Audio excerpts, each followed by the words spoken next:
Hello everyone, welcome to the Zorawar classes. इस class के अंदर हम लोग डिस्कस करने वाले हैं बाकी के जो एमसीक्यूज़ हैं जेनेटिक्स से रिलेटेड। जैसा कि आप सबको पता है कि हम जेनेटिक्स से संबंधित जितने भी एमसीक्यूज़ हैं उनको डिस्कस कर रहे हैं। साथ ही साथ मैं पूरा थियरम यानी कि पूरी थियरी जो है जेनेटिक्स की वो भी मैं कराते चल रहा हूँ। ठीक है, तो जैसा कि आप देखो क्वेश्चन के अंदर ये मैं लास्ट सेशन अगर आप मेरा लिए हो तो आपको खुद पता चल गया होगा कि इस क्वेश्चन का आंसर क्या है।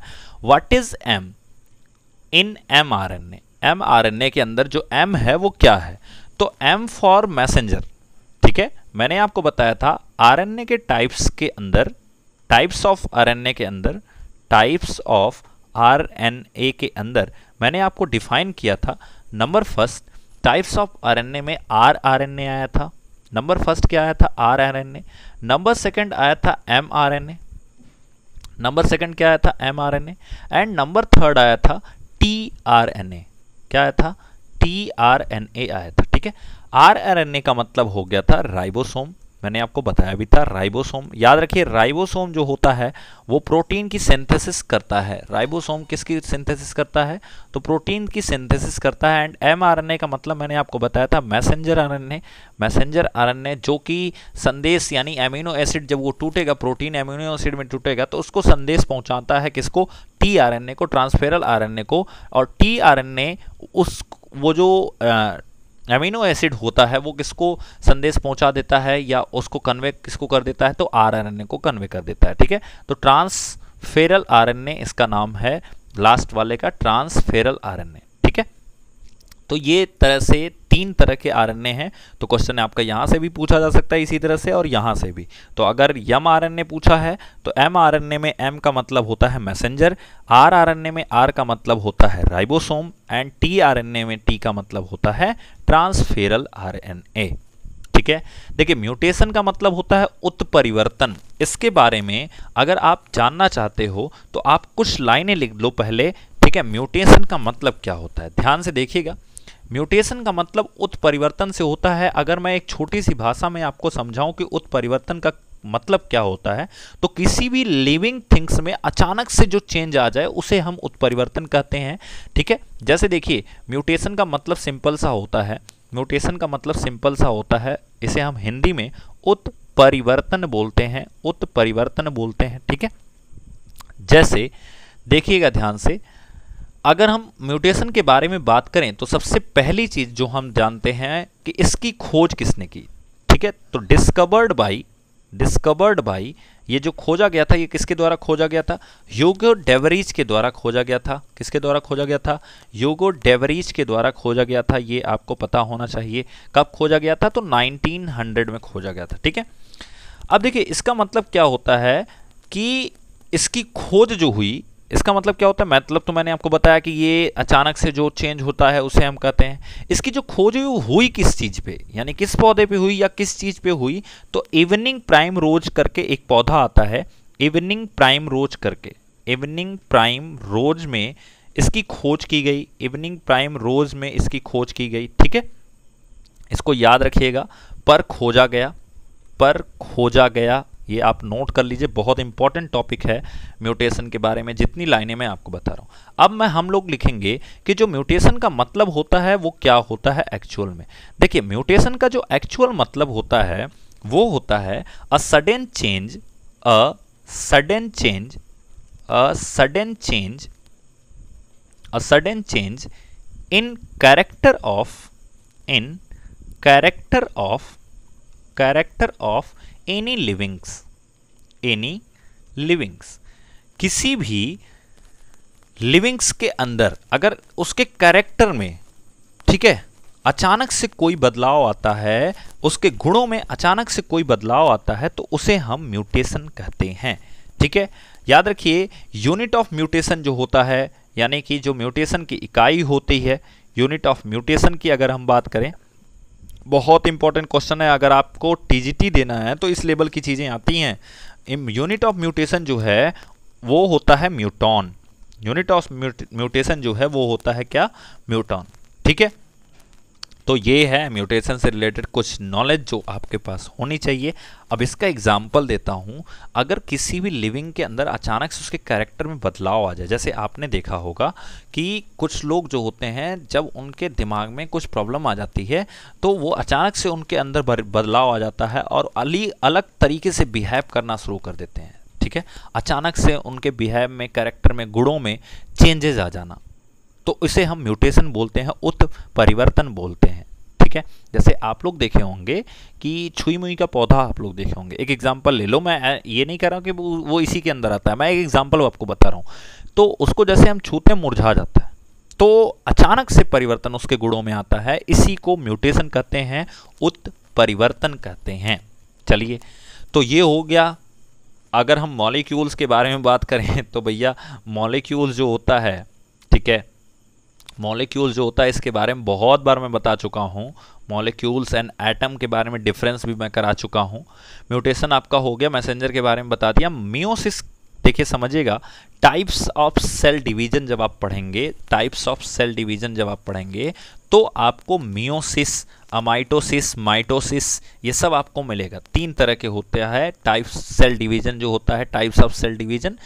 तो अमाइटोसिस, माइटोसिस एंड मियोसिस ये 3 तरह का होता है, जिसे हम हिंदी में क्या कहते हैं आप लोग सुने भी होंगे, असूत्री, समसूत्री और अर्धसूत्री। मियोसिस जो है वो अर्धसूत्री से संबंधित है।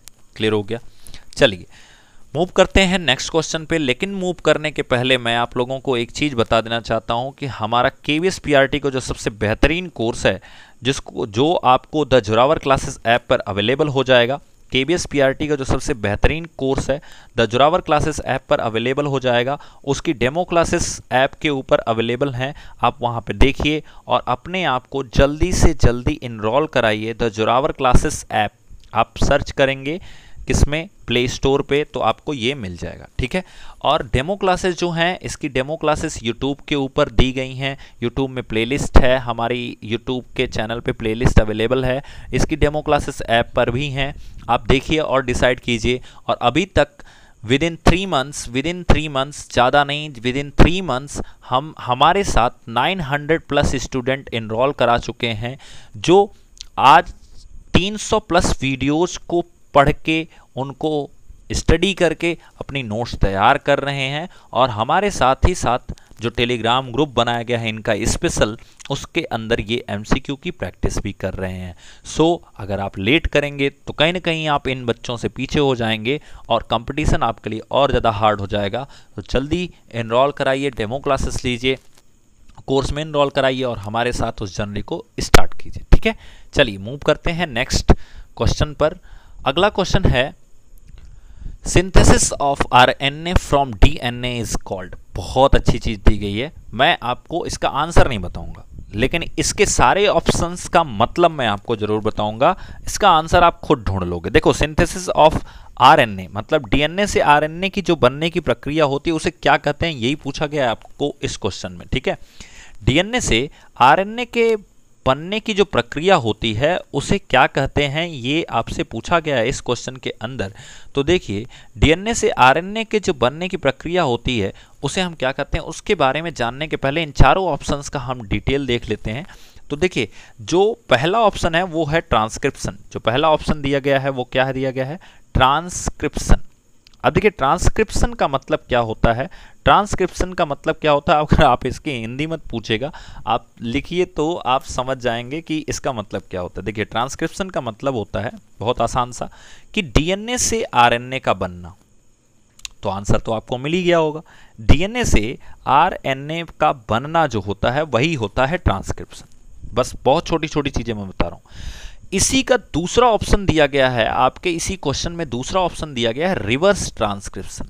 तो देखिए, अगर ट्रांसक्रिप्शन में डीएनए से आरएनए बन रहा है, अगर ट्रांसक्रिप्शन में डीएनए से आरएनए बन रहा है तो रिवर्स ट्रांसक्रिप्शन में आरएनए से डीएनए बनेगा।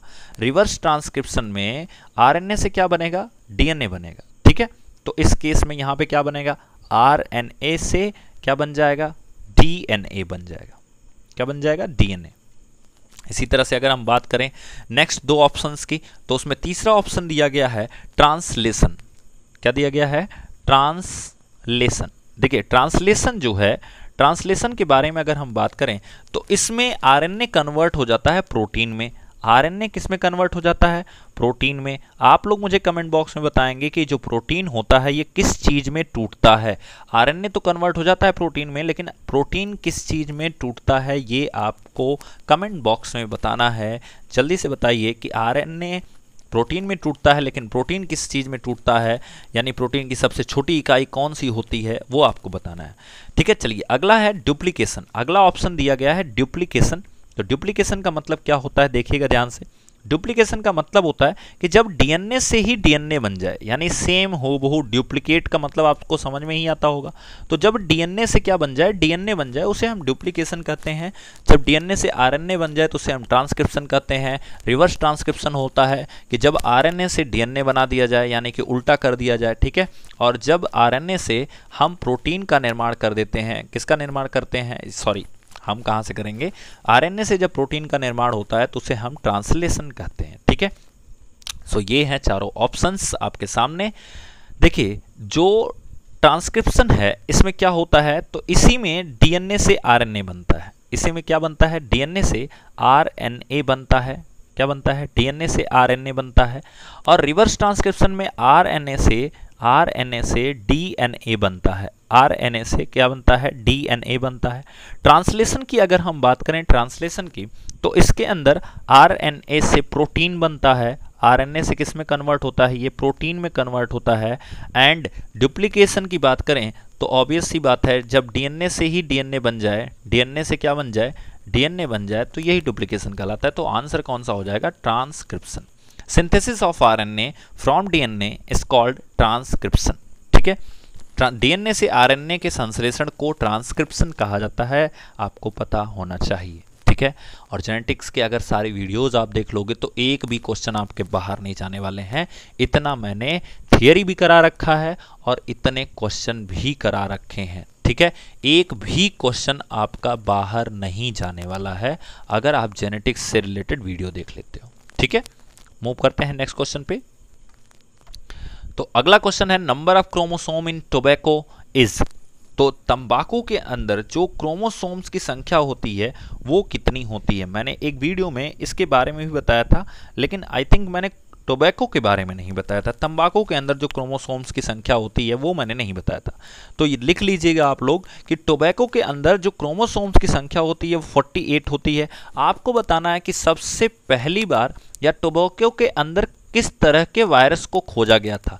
जो टोबैको है उसके अंदर किस तरह का वायरस खोजा गया था ये आपको बताना है, उसका नाम बताना है, ये आपका होमवर्क है। तंबाकू है, इसके अंदर वायरस की खोज ही सबसे पहले इसी के अंदर हुई थी, लेकिन जो वायरस खोजा गया था उसका नाम क्या था ये आपको बताना। ठीक है, 44 जो क्रोमोसोम्स होते हैं, 40 ये खरगोश के अंदर होते हैं। किस में होते हैं, खरगोश, रैबिट का नाम सुने होंगे आप लोग। ठीक है, खरगोश के अंदर होते हैं। 46 क्रोमोसोम जो होते हैं वो होते हैं किसके अंदर, जो 46 क्रोमोसोम होते हैं ये ह्यूमन के अंदर होते हैं, हमारे अंदर होते हैं। जैसे कि हम 23 पेयर में क्रोमोसोम रखते हैं, 23 पेयर में। याद रखिए कि जो 22 पेयर होती है, 22 पेयर होती है, जो 23 पेयर टोटल होते हैं उसमें से जो 22 पेयर होती है इसे ऑटोसोम के नाम से जाना जाता है। किसके नाम से जाना जाता है, ऑटोसोम। एंड जो 23rd पेयर होती है, मैं क्या बोल रहा हूँ, 23rd पेयर होती है, इसे सेक्स क्रोमोसोम भी कहते हैं। इसे क्या कहते हैं, सेक्स क्रोमोसोम कहते हैं, जहाँ से लिंग का निर्धारण होता है, और इसे एलोसोम के नाम से जाना जाता है। ये भी आपको पता होना चाहिए, यहाँ से बहुत सारे क्वेश्चन बनते हैं। ठीक है, तो 23 पेयर का पूरा डेटा मैंने आपको बताया। 22 पेयर को हम ऑटोसोम के नाम से जानते हैं, 23rd पेयर को हम एलोसोम के नाम से जानते हैं, और 23rd पेयर में दो चीज़ें मिलती हैं, एक मेल और एक फीमेल। तो मेल के अंदर जो पेयर होता है वो होता है X एंड Y का, एंड फीमेल के अंदर जो पेयर होता है वो होता है X एंड X का। तो आई होप आपको क्लियर हुआ होगा कि जो 23rd पेयर है वो बहुत इंपॉर्टेंट है और बहुत इंपॉर्टेंट रोल अदा करता है। ठीक है, तो ह्यूमन के अंदर 46 पेयर, खरगोश के ह्यूमन के अंदर नंबर ऑफ क्रोमोसोम 46 है, खरगोश के अंदर नंबर ऑफ क्रोमोसोम कितना है, 44 है। एंड जो टोबैको है उसके अंदर नंबर ऑफ क्रोमोसोम कितना है, 48 है। अगर आप 42 की बात करेंगे तो मैंने आपको बताया भी था लास्ट वीडियो में कि गेहूं के अंदर, जो हम गेहूं खाते हैं उसके अंदर 42 क्रोमोसोम पाए जाते हैं। कितने पाए जाते हैं, 42 क्रोमोसोम पाए जाते हैं। ठीक है, तो अगर कहीं क्रोमोसोम मिल रहा है तो आप एकदम क्लियर रहिए कि उसके अंदर आपको कहीं न कहीं डीएनए भी मिलेगा और उसके अंदर आपको जीन भी मिलेगा। इसका मतलब उसकी पीढ़ी दर पीढ़ी चलती रहती है, जैसे गेहूं की पीढ़ी दर पीढ़ी चलती रहती है, खरगोश की पीढ़ी दर पीढ़ी चलती रहती है। टोबैको ऑलरेडी एक तरह का पौधा होता है, ठीक है, जहां से हम तंबाकू का उत्पादन करते हैं, तो इसकी भी पीढ़ी दर पीढ़ी चलती रहती है। और आदमी की तो पीढ़ी दर पीढ़ी आप लोग देख ही रहे हैं भारत में कितनी तेजी से चल रही है। ठीक है, तो ये था नॉलेज जो आपको लेनी थी, आपको पता होना चाहिए। एक छोटी सी चीज़ और बताता हूँ कि चूहे के अंदर जो नंबर ऑफ क्रोमोसोम होता है वो 40 होता है, और जो मक्का होता है जिसके अंदर किसी चीज़ की खोज की गई थी, जल्दी से बताइए कमेंट बॉक्स में कि मक्के के अंदर किस चीज़ की खोज की गई थी, किस प्रकार के जीन की खोज की गई थी मक्के के अंदर। मक्का का जो क्रोमोसोम होता है, नंबर ऑफ क्रोमोसोम होता है वो 20 होता है। पेयर में अगर देखोगे तो 10 पेयर होगा। ठीक है, जल्दी से बताइए किस प्रकार के जीन की खोज मक्के के अंदर की गई। तो हमेशा याद रखिए, बहुत सारे लोगों का आंसर भी आ रहा है, जंपिंग जीन जो है उसकी खोज मक्के के अंदर की गई थी। और किसने किया था, तो बारबरा एमसी क्लिंटॉक ने किया था। बारबरा एमसी क्लिंटॉक ने किया था किसकी खोज, जंपिंग जीन की, किसके अंदर, मक्के के अंदर की थी। ठीक है, तो ये चीज़ें आपको डेटा पता होना चाहिए। बहुत सारी चीज़ें मैंने आपको बता दी यहाँ पे जो आपको पता होना चाहिए, और इम्पोर्टेंट भी है, आपको ये चीज़ जानना भी है। ठीक है, देखिए हमारा जो नेक्स्ट क्लास होगा दोस्तों, वो क्लास कहीं ना कहीं आपके एक तरह से सेल डिवीज़न के ऊपर मैं लेने वाला हूं, बिकॉज बहुत छोटा सा टॉपिक और हमसे छूट जाएगा। अगर हम यहाँ छोड़ देंगे तो हमसे छूट जाएगा फिर ये आगे, क्योंकि टिश्यू जब हम चलने लगेंगे तो टिश्यू के बाद फिर ऑर्गन्स आ जाएंगे, फिर बहुत सारी चीज़ें आ जाएंगी। लेकिन हमें सेल डिवीज़न को पढ़ना है, तो हमारी जो नेक्स्ट क्लास होगी वो सेल डिवीज़न के ऊपर होगी। तो आप लोग रेडी रहिएगा। सेल डिवीज़न अगर आप लोग पढ़े हैं तो बहुत अच्छी बात है, नहीं पढ़े हैं डोंट वरी, मैं क्वेश्चन के साथ साथ पूरा थ्योरम कराता हूँ। आपको कोई प्रॉब्लम लेने की ज़रूरत नहीं है, जितना करा दे रहा हूँ उससे बाहर कहीं नहीं आएगा। ठीक है, जो बच्चे हमसे पहली बार जुड़े हैं चैनल को सब्सक्राइब कर लें। अगर उन्हें अच्छा लग रहा है तो प्रेस द बेल आइकन, जिससे उनको टाइम टू टाइम नोटिफिकेशन मिलता रहे। एंड जो हमसे अभी तक अपना नाम व्हाट्सएप पे नहीं भेजे हैं इस नंबर पे, वो अपना नाम और अपनी पोस्ट, जिस भी पोस्ट के लिए वो तैयारी कर रहे हैं उसको लिखकर व्हाट्सएप कर दें, जिससे उन्हें time to time notification provide हो सके, उन्हें एक ब्रॉडकास्ट ग्रुप से जोड़ा जा सके। और अगर अभी तक आप लोग हमारे टेलीग्राम चैनल से नहीं जुड़े हैं तो आपको लिंक डिस्क्रिप्शन बॉक्स में दी गई है, आप वहां पे जाके जुड़ सकते हैं हमारे टेलीग्राम चैनल से, जिससे वहां पे आपको टाइम टू टाइम नोटिफिकेशन मिलता रहेगा। ठीक है, एंड मैंने आपसे वादा किया था कि जेनेटिक्स ख़त्म होते होते मैं आपको मेंडल के नियम जरूर बता के जाऊंगा, तो उनके नाम बता के जाऊंगा, उनकी क्या प्रॉपर्टी है थोड़ा बहुत उसके बारे में बताऊंगा। ठीक है, चलिए अगला and last question, which pair of chromosome in human body is called allosome. देखो यही चीज अभी थोड़ी देर पहले मैंने पढ़ाया है, अगर आप ध्यान दिए हो तो विच पेयर ऑफ क्रोमोसोम, देखो यही मतलब था कि 23rd पेयर ऑफ क्रोमोसोम जो है उसी को सेक्स क्रोमोसोम कहते हैं, और इसी को हम एलोसोम के नाम से जानते हैं। और ये मेल में XY होता है और फीमेल में XX होता है। ठीक है, तो एलोसोम जो है वो किसे हम कहते हैं, 23rd पेयर ऑफ क्रोमोसोम को कहा जाता है। एलोसोम हम किसे कहते हैं, 23rd पेयर ऑफ क्रोमोसोम को एलोसोम कहा जाता है। ठीक है, चलिए मूव करते हैं। तो क्वेश्चन का आंसर तो बहुत आसान है कि जो 23rd पेयर ऑफ क्रोमोसोम होता है उसे हम कहते हैं allosome. 23rd pair of chromosome जो होता है उसे हम एलोसोम कहते हैं। ठीक है, आइए देख लेते हैं मेंडल के कुछ नियम जो हैं वो क्या हैं, रूल जो हैं, नियम जो मेंडल ने दिए थे वो क्या हैं। तो मेंडल के जो नियम हैं उनको देख लेते हैं। ठीक है, मेंडल के नियम, पहला नियम है, देखिएगा ध्यान से, पहला नियम है, चूंकि आपको पता है मेंडल जो है वो फादर ऑफ जेनेटिक्स के नाम से जाने जाते हैं, तो इनका जो पहला रूल है, रूल नंबर फर्स्ट जो है, ठीक है, वो क्या है, वो है लॉ ऑफ डोमिनेंस। क्या है, लॉ ऑफ डोमिनेंस। डोमिनेंस। ठीक है, इसमें क्या होता है कि डोमिनेट करता है, जो बड़ा वाला पौधा होता है वो छोटे वाले से जब क्रॉस कराया जाता है तो बड़े वाले के ही लक्षण दिखाई देते हैं। ठीक है, सिंपल सी बात है। जैसे इन्होंने क्या किया, एक टी, कैपिटल टी का मतलब होगा ये लंबा पौधा होगा, याद रखिएगा। कहीं भी कैपिटल टी लिखा है तो उसे हम लंबा पौधा कहेंगे। और एक छोटा लिया यानी कि बौना पौधा लिया जिसे स्मॉल टी से हम रिप्रेजेंट करते हैं, और इन्होंने इसका क्रॉस करवाया। ठीक है, क्रॉस कैसे करवाया, एक बार कैपिटल टी से फिर स्मॉल टी को बनाया, तो यहाँ पे रिजल्ट इन्हें क्या मिला, capital T and small T. देखिए, फिर इस टी से इस दूसरे टी को क्रॉस करवाया तो फिर इन्हें रिजल्ट मिला capital T and small T. जब इस टी से इस पहले टी को क्रॉस करवाया गया तो भी इन्हें रिजल्ट मिला capital T small T, and दूसरे टी से फिर दूसरे टी को क्रॉस करवाया गया तो भी इन्हें रिजल्ट मिला capital T and small T. तो सारे केसेस में हैरानी की बात तो ये है कि सारे केसेस में जो पौधे बने हैं उनकी कैरेक्टरिस्टिक लंबा हो गया। वो कैसे हो गए, वो लंबे हो गए। वो क्या हो गए, सारे पौधे जो बने हैं वो किस तरह के बन गए हैं, तो वो लंबे हो गए। तो इस तरह से इन्होंने पहला रूल दिया लॉ ऑफ डोमिनेंस, कि जो लंबा पौधा होता है वो डोमिनेट करता है। ठीक है, क्या होता है, यानी कि इन्होंने कहा कि कुछ ऐसे जीन होते हैं जो डोमिनेट करते हैं। ऐसा नहीं है कि जो लंबा पौधा होता है वो डोमिनेट करता है। इन्होंने कहा कि कुछ ऐसे जीन होते हैं जो क्या करते हैं, डोमिनेट करते हैं, जिससे जो डोमिनेटिंग जीन होते हैं उनका प्रभाव आगे आने वाली पीढ़ी पे देखा जाता है। तो नोट आप इसमें क्या लिखना चाहते हैं, जो जीन डोमिनेट करते हैं उनका प्रभाव अगली पीढ़ी पर पड़ता है। उनका प्रभाव अगली पीढ़ी पर पड़ता है। ठीक है, तो ये हो गया लॉ ऑफ डोमिनेंस। अब वापस में से मैं नहीं बताने वाला हूं, आप इसको नोट कर लीजिएगा। ठीक है, अगर हम दूसरे रूल की बात करें, रूल नंबर सेकंड की बात करें, तो रूल नंबर सेकंड जो है वो क्या कहता है, वो है law of segregation.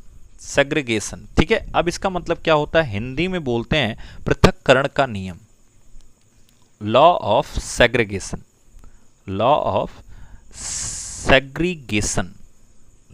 Segregation, Hindi में इसे हम कहते हैं पृथक्करण का नियम। देखिए, इसका मतलब क्या होता है, एक छोटी सी भाषा में मैं आपको बताना चाहता हूं कि जो लॉ ऑफ सेग्रीगेशन है इसके अंदर क्या किया, दो लंबे पौधों को क्रॉस करवाया और इसमें अलग किया गया कि कब कब हमें लंबा मिल रहा है और कब कब हमें छोटा मिल रहा है। ठीक है, तो देखिए इस केस में हुआ क्या, मैं आपको पहले वो केस बना के दिखाना चाहता हूँ। हुआ क्या कि दो लंबे पौधे, लेकिन उनकी क्वालिटी कैसी थी, वो इस तरह के लंबे थे, टी एंड स्मॉल टी वाले। ठीक है, फिर दूसरा जो पौधा है इसमें भी लंबा था लेकिन ये भी उसी क्वालिटी का था, यानी अब यहाँ पे सेम क्वालिटी के लिया गया है, वहाँ पे अलग अलग क्वालिटी का लिया गया था पहले केस में, यहाँ पे अब सेम क्वालिटी का लिया गया। तो इस केस में क्या हुआ कि 3 बार तो लंबे मिल जाते हैं। कैसे 3 बार लंबे मिल जाएंगे, देखो अगर हम इस टी को ले लेते हैं और ये बड़ा वाला टी यहाँ से ले लेते हैं तो हमें क्या मिलेगा, टी एंड टी मिलेगा। तो इस केस में पौधा कैसा बन गया, तो ये बन गया सर लंबा। क्लियर हो गया। अगर मैं यहाँ से छोटा वाला टी ले लेता हूँ और यहाँ से मैं बड़ा वाला टी ले लेता हूँ, ध्यान से समझना, तो यहाँ पे बना क्या, टी एंड टी। तो ये भी कैसा प्रॉपर्टी दे रहा है, तो सर ये लंबा हो गया। बहुत बढ़िया, चलो कोई बात नहीं। इस बॉक्स के हमने दोनों ले लिए। अब मैं इस बॉक्स का ये वाला टी ले लेता हूँ और यहाँ से ये छोटा वाला टी ले लेता हूँ। ठीक है, यहाँ से ये कौन सा ले लेता हूँ, छोटा वाला टी ले लेता हूँ। तो हुआ क्या, इस केस में भी हमें टी एंड टी मिल गया, यानी कि हमें कितना मिल गया, ये भी लंबा हो गया। लेकिन लास्ट केस में क्या होता है कि जब मैं छोटा वाला टी लेता हूँ और इसी के साथ जब मैं इसको छोटा वाला लेता हूँ, हालांकि बनने के लिए बहुत सारी चीज़ें बनेंगी, क्योंकि अब इसके साथ इसको लोगे तो फिर लंबा बनेगा, लेकिन एक ऐसा केस भी आएगा जब ये दो छोटे छोटे टी मिलेंगे। जब दो छोटे छोटे टी मिलेंगे तो इसमें एक बौना बन जाता है। तो इन्होंने बहुत सारे एक्सपेरिमेंट किए, ऐसा नहीं है कि इसी को निकाल करके इन्होंने आंसर दे दिया। इन्होंने इस एक्सपेरिमेंट के बेस पे कहा कि जो, अब देखो लंबे को हम क्या कहते हैं, लंबे को हम लॉन्ग बोल सकते हैं, एंड जो बौना होता है इसे डॉर्फ बोलते हैं, इसे हम क्या बोलते हैं, डॉर्फ बोलते हैं, ठीक है। तो इन्होंने एक रेशियो दिया कि लॉन्ग एंड डॉर्फ का जो रेशियो है वो 3:1 का आ रहा है। 3:1 का रेशियो है, यानी 3 लंबे पौधे बनेंगे और एक बौना पौधा बनेगा अगर हम 2 लंबे पौधे को क्रॉस करवा रहे हैं। तो लॉ ऑफ सेग्रीगेशन इन्होंने दिया, पृथक्करण का नियम दिया।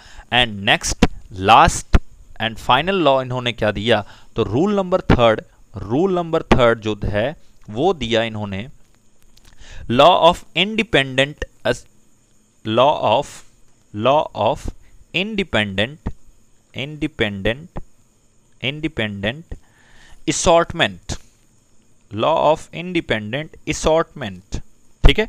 इसको हिंदी में क्या कहते हैं समझिएगा ध्यान से, इसे कहते हैं स्वतंत्र पृथक्करण का नियम, स्वतंत्र पृथक्करण का नियम, पृथक्करण का नियम, स्वतंत्र पृथक्करण का नियम।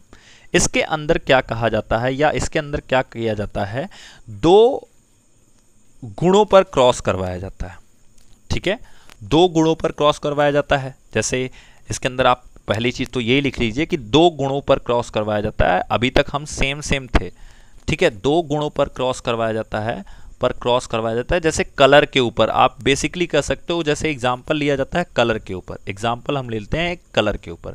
कलर का मतलब क्या हो गया, पहला जो पौधा लिया गया वो रेड था एंड वो लंबा था, यानी कि लॉन्ग था, ठीक है। और दूसरा जो पौधा लिया गया, देखिए अब वहां पे तो हम सिर्फ लंबाई के ऊपर चल रहे थे बाकी दोनों नियम में, और यहाँ पे हम कलर के ऊपर भी चल रहे हैं। तो दूसरा जो पौधा था वो कैसा था, वो वाइट था और कैसा था, डॉर्फ लिया गया। तो उस केस में हुआ क्या, अब देखिए यहां से क्या रिजल्ट मिलता है, तो हम सीधे रिजल्ट की बात करते हैं क्योंकि ये केस बड़ा लंबा है, इस स्क्रीन पे आ नहीं पाएगा। तो मैं अगर रिजल्ट की बात करूं तो यहां से रिजल्ट क्या आता है, देखिएगा ध्यान से, रिजल्ट क्या आता है, रिजल्ट आता है नंबर फर्स्ट कि रेड एंड लॉन्ग जो हैं ये हमें 9 पौधे मिलते हैं, ठीक है। दूसरा क्या रिजल्ट आता है कि रेड एंड डॉर्फ जो हैं वो कैसे मिलते हैं, वो कितने मिलते हैं, रेड एंड डॉर्फ जो हैं वो हमें 3 मिलते हैं। अब अगर आगे के रिजल्ट की बात करें, तीसरा जो हमें रिजल्ट मिलता है कि वाइट एंड लॉन्ग की अगर हम बात करें तो ये हमें 3 मिलते हैं। और चौथा जो रिजल्ट आता है कि वाइट एंड डॉर्फ, इस केस में हमें 1 रिजल्ट मिलता है। तो फाइनली ये 3 रूल्स थे मेंडल के, शायद कोई आपको बताया होगा, अगर नहीं भी बताया होगा तो मैंने आज बता दिया।